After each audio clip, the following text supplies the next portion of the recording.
You can't fact check what you don't already know. This is the one that catches good, well-intentioned educators. If you don't have the cultural knowledge yourself, you can't read an AI-generated response and spot where it's drifted from accurate into invented. Confidence in the delivery isn't evidence of correctness.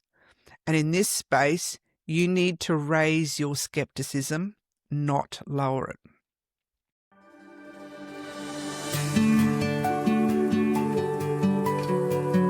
Welcome to Trailblazing Schools, the podcast for educational leaders at the intersection of leadership, complexity, and intelligent technology. I'm Trudy Graham. This is a space for leaders navigating uncharted territory. We explore strategic leadership, ethical innovation, and how AI can strengthen the deeply human work of education. I acknowledge the traditional custodians of the land on which I live and am recording today, the Drumble people, and pay my respect to elders past and present, for they hold a deep and continuing connection to the land, sea, and sky. If you're watching the recording of this podcast, you'll see contemporary Indigenous artwork. That's the piece Kiz Costello created for me to use alongside my acknowledgement of country in workshops and keynotes. Kiz was a student at Allenstown State School while I was a principal there. She and her sister Nish then moved to Mount Archer State School, and not long after I moved to Mount Archer State School as well. So Kiz and I shared two schools. When she created this piece, Kiz told me what's in it. Community symbols for the people I've connected with, footsteps and handprints for the growth and independence of the kids I've taught, journey lines and meeting places for everywhere those connections have travelled since. Kiz put it better than I ever could. She said, being able to be part of my life and journey mattered to her, that she wanted to honour the impact on kids like her and on other Aboriginal and Torres Strait Islander children who've grown into successful adults or who are still on the way. She called the piece a reflection of how she sees me, a woman now in business, a mentor, a leader, and an educator. I share that because it's a reminder I need as much as anyone. You never know in the moment the size of the impact you're having on the young person in front of you. And it feels timely to have a harder conversation this week about what happens when we rely on AI to help generate content that is by design it's not capable of producing. Last week was NAIDOC week, the 5th to the 12th of July this year, and like it often does, it lands smack bang in the middle of the school holidays, which means most schools will be marking it properly in the first week back of Term 3. For anyone who needs the background, NAIDOC, NAIDOC, stands for National Aborigines and Islanders Day Observance Committee. It traces back to the 1938 Day of Mourning, and it became a full week-long observance in 1975. It's the week we recognise the history, culture and achievements of Aboriginal and Torres Strait Islander peoples across Australia. And it feels like the right moment to have an honest conversation, one I don't think enough school leaders are having yet. What happens when a time-poor teacher or leader opens up an AI tool to help them put together NAIDOC Week content, an acknowledgement of country, or a cultural inclusion unit? It's an understandable instinct. You're flat out, the curriculum expectations are clear, and AI feels like a fast, capable research assistant. But here's the underlying problem. Cultural knowledge isn't like other curriculum content. It isn't documented indexed and freely available the way, say, the water cycle or the factors of federation are. Much of it is oral, local, custodian held, and never meant to sit on an open internet for a large language model to scrape and learn from. So when an educator treats AI like a reliable source for that kind of content, they're not just risking a factual error, they're risking getting it wrong about something that isn't theirs to get wrong. Let me take you through how I think about this using my own community as the example, the Drumble people, who I acknowledged at the start of this episode.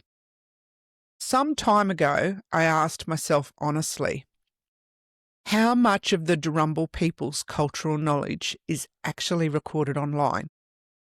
In the kind of text an AI model, a large language model, would have been trained on. And the answer, when I went looking, was almost nothing. 2 websites, both outlining the services the local Aboriginal organisations provide, opening hours, programs, contact details.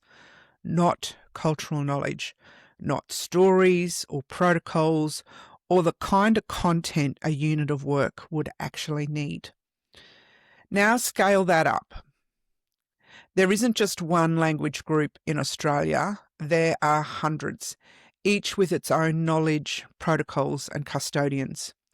And First Nations peoples exist on every continent.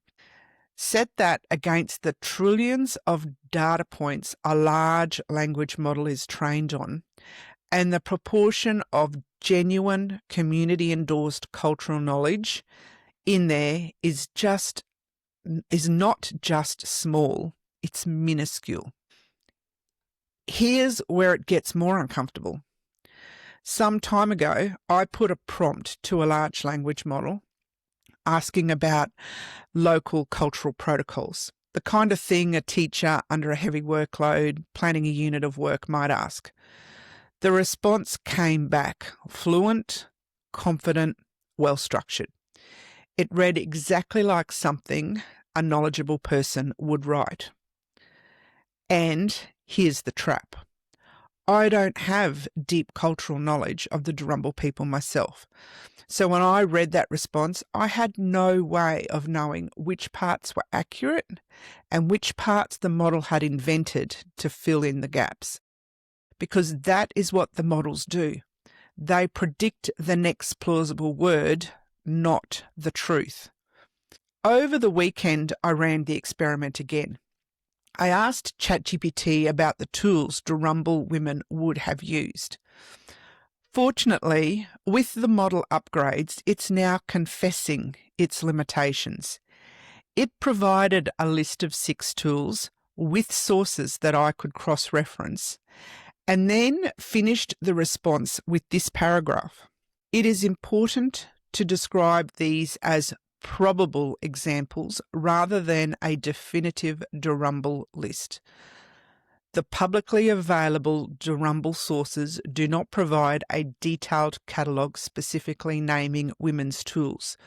For an accurate school resource, the strongest approach would be to confirm the examples with Darumbal elders or the Darumbal People Aboriginal Corporation, whose cultural education programs are led by authorised Darumbal people.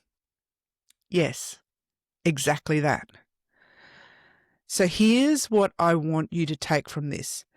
And it's not don't use AI, but know exactly where its edges are. Firstly, fluency is not the same as accuracy. A large language model's entire job is to produce a convincing, well-formed response. It's optimised for how the answer sounds, not for whether it's true. In most curriculum areas, that gap is manageable because there's enough public, verifiable content to check against. With cultural knowledge, that safety net hardly exists.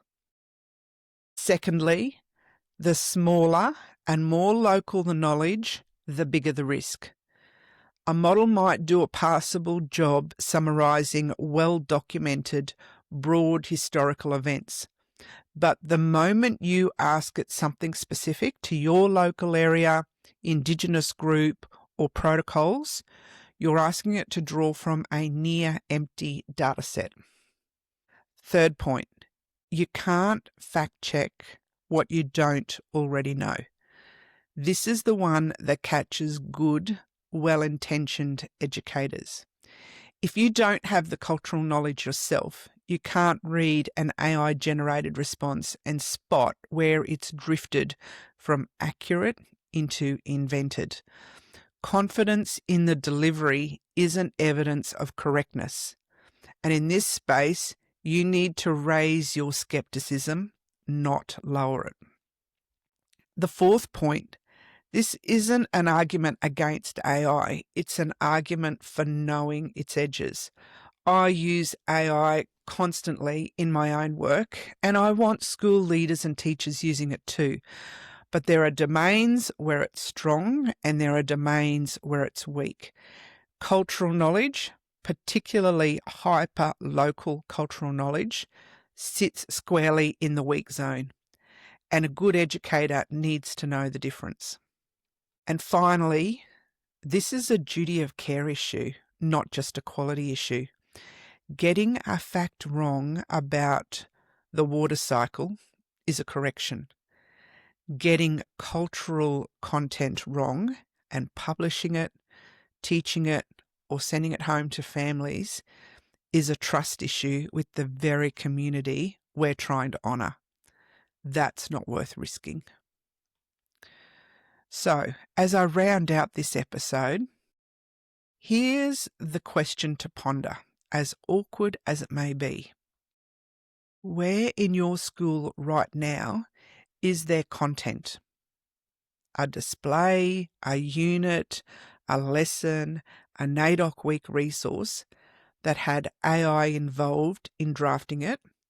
And has anyone with actual cultural authority looked at it, or has it just sounded right enough that nobody thought to check?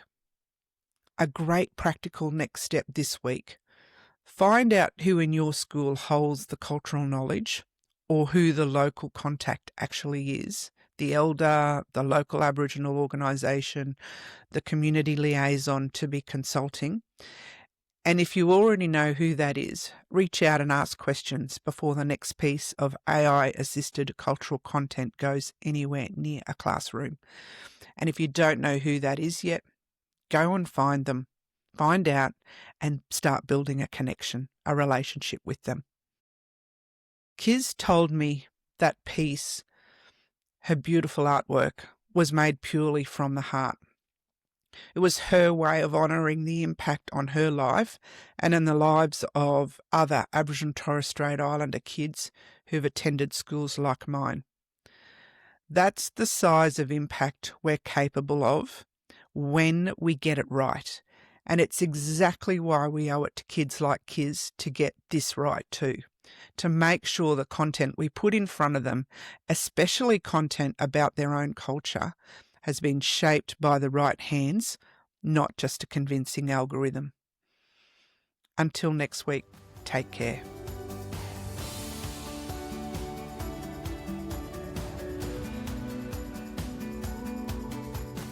You've been listening to Trailblazing Schools with me, Trudy Graham.